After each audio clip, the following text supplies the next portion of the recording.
This incompetent fraud must leave, my uncle shouted at the board meeting. I quietly opened the patent files and said, check the inventor's name. When the documents appeared, the room went silent. The Anderson family had built Meditech solutions from nothing, or at least that's what my Uncle Robert loved to tell everyone at every company event. Standing at the podium in his perfectly tailored suit, he'd recount how he and my father had started in their garage, two brothers with a dream of revolutionizing medical technology. What he never mentioned was that it was my father, James Anderson, who had been the true innovator, the genius behind the patents that built our empire. And he certainly never mentioned how he'd maneuvered to take control after my father's accident 10 years ago. I'm David Anderson, and this is the story of how I spent 5 years secretly reclaiming my father's legacy, one patent at a time. David, are you even listening? Uncle Robert's voice cut through my thoughts. We were sitting in his corner office, 42 floors above Seattle's bustling tech district. These quarterly reports are unacceptable. R&D costs are through the roof, and we have nothing to show for it. I adjusted my glasses, a gesture that always made him think I was nervous. We're making progress, Uncle Robert. The new neural interface project is a waste of resources. He cut in, tossing the report onto his mahogany desk. The board meeting is next week. I need results, not promises. Or maybe it's time to admit that unlike your father, you didn't inherit the innovation gene. I get back my response. If he only knew that the neural interface project was already complete, its patents quietly filed under my private holding company, just like the last 3 failed projects he killed. Perhaps you're right, I said, playing my part. Maybe I should focus on something smaller. He leaned back, satisfaction crossing his face. I've been saying that for years. You're not your father, David. The sooner you accept that, the better. I gathered my papers and stood to leave. Through the floor-to-ceiling windows, I could see our company logo glowing against the Seattle skyline. Meditech Solutions, innovating tomorrow's healthcare. Oh, and David? Uncle Robert called as I reached the door. Clean yourself up before the board meeting. That shabby professor look might have worked in R&D, but you're presenting to the board now. Try to look like an Anderson for once. I nodded and left, walking past the portrait of my father that hung in the corridor. James Anderson smiled down at me, frozen in time before the accident that had left him in a coma, before Uncle Robert had used the crisis to seize control, forcing my mother to sell her shares for a fraction of their worth. I was 17 then, too young to stop it, but not too young to start planning. My office was 20 floors down, smaller, darker, and cluttered with the organized chaos of actual research. Sarah, my assistant and the only person who knew the truth, was waiting with a stack of documents. He fell for it, she asked, closing the door. I smiled, loosening my intentionally crooked tie completely. Has Marcus confirmed the patent office's decision? She handed me a sealed envelope. Came through this morning. All 7 patents approved, backdated to your original filings, the neural interface, the bioelectric mesh, everything. Your uncle has no idea they even exist. And the ownership structure, triple blind holding companies, just like the others. Even if they trace them, they'll never get through all the layers. She paused, watching me review the documents. David, are you sure about this? Once you reveal everything at the board meeting, I touched the photograph on my desk, my father at me in his lab, both of us grinning over some shared discovery. He tried to erase my father from his own company, Sarah. Used a family tragedy to steal everything we built. And now he has the nerve to tell me, I'm not good enough to be an Anderson. While you've secretly developed more groundbreaking patents in 5 years than the company has in the last 10, she finished. I know. I just be careful. Men like your uncle don't lose gracefully. I locked the patents in my safe and turned to my computer, checking the special email account I used to communicate with my father's old friend, Judge William Morrison. The reply I'd been waiting for had finally arrived. Medical proxy transfer approved. You now have full legal authority regarding your father's care. Another piece falling into place.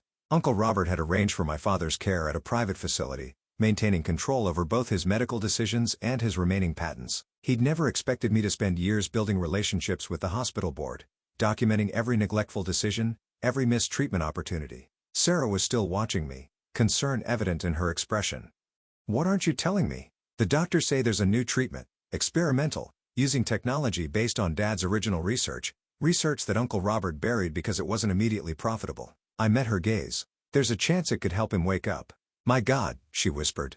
Does your uncle know? He will. At the board meeting, along with everything else, I turned back to the photograph. 10 years ago, he thought he'd won everything. The company, the patents, the Anderson legacy. He thought I was just a scared teenager who'd accept whatever scraps he offered. But you were already planning this, Sarah said softly. Even then. I nodded, remembering that first night after the accident when I'd found my father's hidden lab notebooks, when I discovered the truth about Uncle Robert's involvement in the equipment failure that had put my father in a coma. A scared teenager who spent the next decade becoming exactly what he wanted. The quiet, ineffective nephew who couldn't live up to his father's genius. The perfect cover for building something right under his nose. My phone buzzed. A message from Uncle Robert's secretary. Mr. Anderson requests your preliminary presentation materials by 5 p.m. I smiled, thinking of the presentation I'd actually prepared. Not the watered-down failure he was expecting, but a comprehensive revelation of every patent I'd secretly developed, every innovation he'd dismissed as impossible. Every piece of evidence proving that I wasn't just my father's son.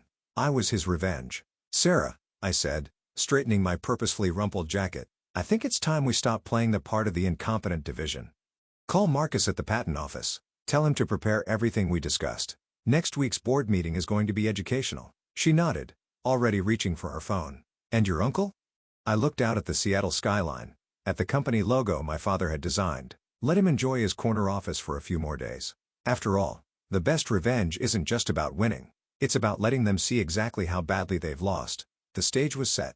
The patents were secured. And in 7 days, Uncle Robert would learn that the nephew he dismissed as a failure had been building an arsenal of innovations that would reshape not just the company, but the entire medical technology industry, all while playing the role of the disappointment he created. Sometimes the greatest power lies not in fighting back, but in letting them think they've already won. And next week, when those patent documents appeared on the screen, Uncle Robert would finally understand just how completely he'd lost the war he didn't even know he was fighting. The week before the board meeting passed in a blur of careful preparation.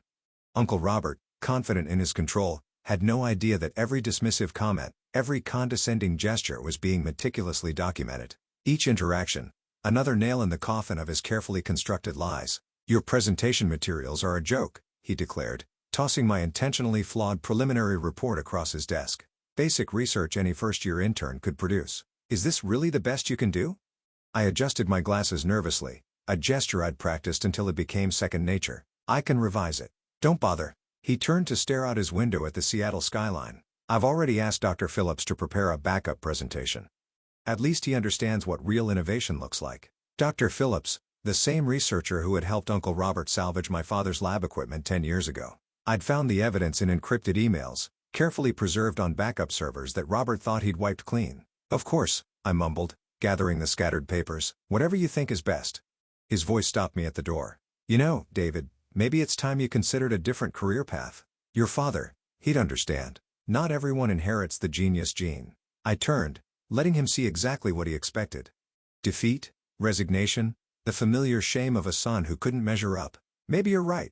Back in my office, Sarah was waiting with the real presentation materials. Everything's ready, she said, closing the door. Marcus confirmed that all patent registrations are now publicly searchable. The timing will be perfect. I unlocked my safe and pulled out a thick folder labeled Project Legacy. Every innovation I developed over the past 5 years, each one building on my father's original research, the neural interface that could revolutionize prosthetic limbs, the bioelectric mesh that could regenerate damaged nerve tissue, and most importantly, the therapeutic protocol that could help patients like my father emerge from long-term comas. The hospital board voted this morning, Sarah continued. They've approved the transfer of your father's care to the new facility.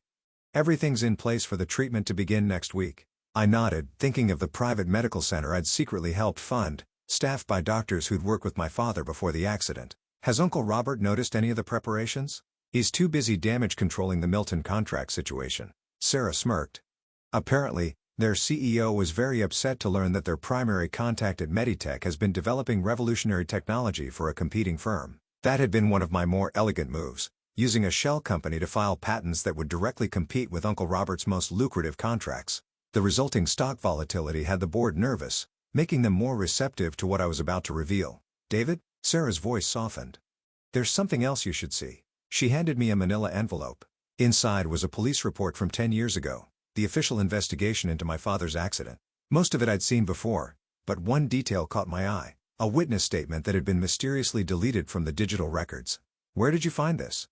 Your father's old secretary finally agreed to talk. She kept a hard copy, afraid of what your uncle might do if he knew.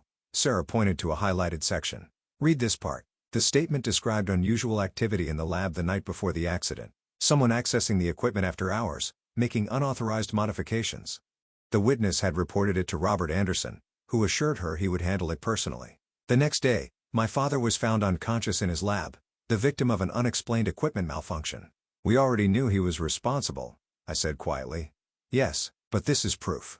Official documentation that he was warned about potential tampering and did nothing. Sarah met my gaze. This isn't just about patents anymore, David. This is criminal negligence at best, attempted murder at worst. I carefully reseal the envelope, have copies sent to every board member's private email, time to arrive during my presentation. The next few days passed in careful orchestration. I made sure to appear distracted and unprepared whenever Uncle Robert was watching. I fumbled equipment during demonstrations, stuttered through progress reports, played the part of the failing son so perfectly that he actually began to feel sorry for me. I've been thinking, he said during our final pre-board meeting, maybe we could find you a position in corporate communications, something less technical. That's very kind, I replied, letting my voice shake slightly. But I'd like to try presenting my research first, one last time. He sighed paternally. If you insist, just try not to embarrass yourself too badly for your father's sake. The morning of the board meeting, I arrived early to find Sarah already in my office, practically vibrating with nervous energy. Marcus called, she reported. The patent office just published everything. Full documentation, complete ownership trails, all of it. She paused. There's no going back after this. I walked to my window, looking down at the city awakening below. Somewhere out there, in a private medical facility, my father lay waiting for the treatment that could bring him back to us. The treatment his own brother had dismissed as impossible. Did you know, I said quietly, that the night before the accident, Dad told me he was planning to remove Uncle Robert from the company. He discovered financial irregularities, unauthorized testing, ethical violations. He was going to present it all at the next board meeting. Sarah's eyes widened. Just like you're doing today. History repeats itself. I turned back to my desk, beginning to gather the real presentation materials. But this time, the son finishes what the father started. My phone buzzed. Uncle Robert's final message before the meeting. Try not to waste too much of the board's time, Dr. Phillips' presentation will cover any gaps. I smiled, thinking of the gaps that were about to be revealed in his own carefully constructed facade. The patents he didn't know existed, the witness statement he thought he buried, the evidence of his involvement in my father's accident. It's time, Sarah said softly. I straightened my tie, no more intentional sloppiness, and picked up my presentation materials. Uncle Robert wanted me to be a failure, I said. He spent 10 years convincing everyone that I couldn't live up to my father's legacy, and instead, I surpassed it, built something bigger than he could imagine. Right under his nose, I headed for the door. Let's go show him exactly what the Anderson genius gene can do. The boardroom awaited, and with it, a reckoning 10 years in the making. Uncle Robert thought he was about to witness my final failure. Instead, he was about to learn that sometimes the greatest innovations aren't just technological. Sometimes they're the careful, patient construction of a truth so powerful, it can shatter a decade of lies with a single presentation. And I had one hell of a presentation ready. The Meditech Solutions boardroom gleamed with power and privilege. 15 board members seated around a massive mahogany table, each representing billions in investment capital. Uncle Robert sat at the head, naturally, with Dr. Phillips at his right hand. I could see them exchanging confident smiles, already anticipating my humiliation. If only they knew. Let's begin, Uncle Robert announced, his voice carrying that familiar note of condescension.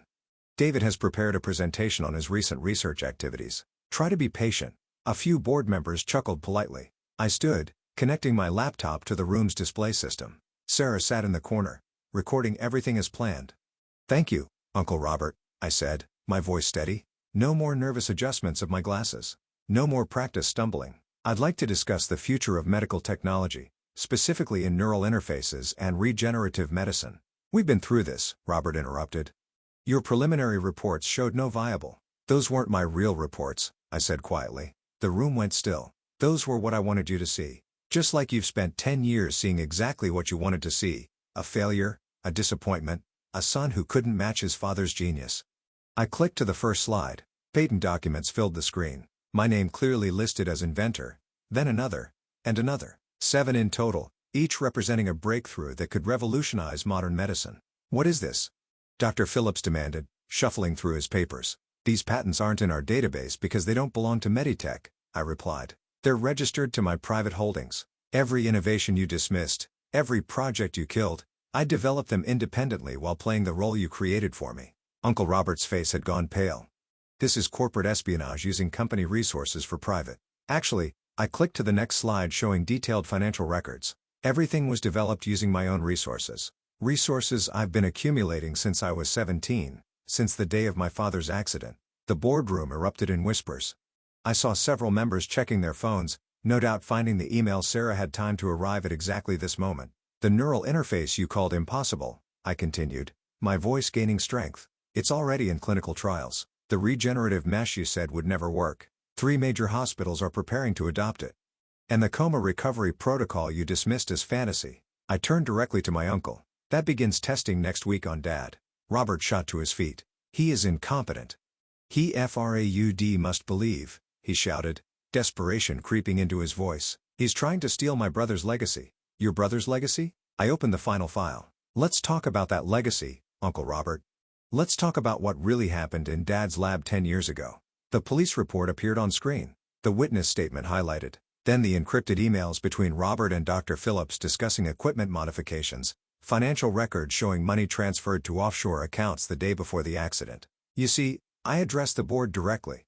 My father was planning to remove his brother from the company. He discovered ethical violations, unauthorized testing, financial fraud. He was going to present it all at the next board meeting. I paused, letting the parallel sink in. Sound familiar? Dr. Phillips suddenly stood heading for the door, but 2 security guards, ones I personally hired, blocked his exit. 10 years ago, you thought you'd won everything, I told my uncle who had collapsed back into his chair. The company, the patents, the Anderson legacy. You thought you destroyed one brother and controlled the other. You don't understand, he whispered. I built this company too. I deserve to newly kill your brother, to steal his son's inheritance, to bury innovations that could help millions just because they weren't immediately profitable. I shook my head. No, Uncle Robert, you deserved exactly what you're about to get. On cue, the boardroom doors opened. 2 police detectives entered, followed by my father's old secretary, the witness whose statement had been buried a decade ago. Robert Anderson, the lead detective announced, you're under arrest for attempted murder, corporate fraud, and criminal conspiracy. As they led my uncle away, I turned back to the board. Ladies and gentlemen, you'll find complete documentation of everything I've presented today in your secure emails, along with my proposal for restructuring Meditech's leadership and implementing these new technologies. One by one, they nodded. They were business people after all. They knew a winning proposition when they saw one. The next few hours passed in a blur of signatures, handshakes, and congratulations. By sunset, I stood in my father's old office, my office now, watching the city lights come alive below. Sarah found me there, holding a fresh stack of papers. The hospital called. They're ready to begin your father's treatment whenever you give the word. I touched the photograph on the desk. Dad and me in his lab, both of us grinning. Schedule it for tomorrow. It's time to bring him home. The media's going crazy, she added. Everyone wants to know how the failed son managed to develop 7 groundbreaking patents while pretending to be incompetent. I smiled, thinking of all the roles we play in life. The failed son, the grieving nephew, the secret genius biding his time. Tell them the truth, I said. Tell them I learned from the best. My father taught me that true innovation isn't about appearance or power. It's about patience, dedication, and the quiet certainty that truth eventually prevails.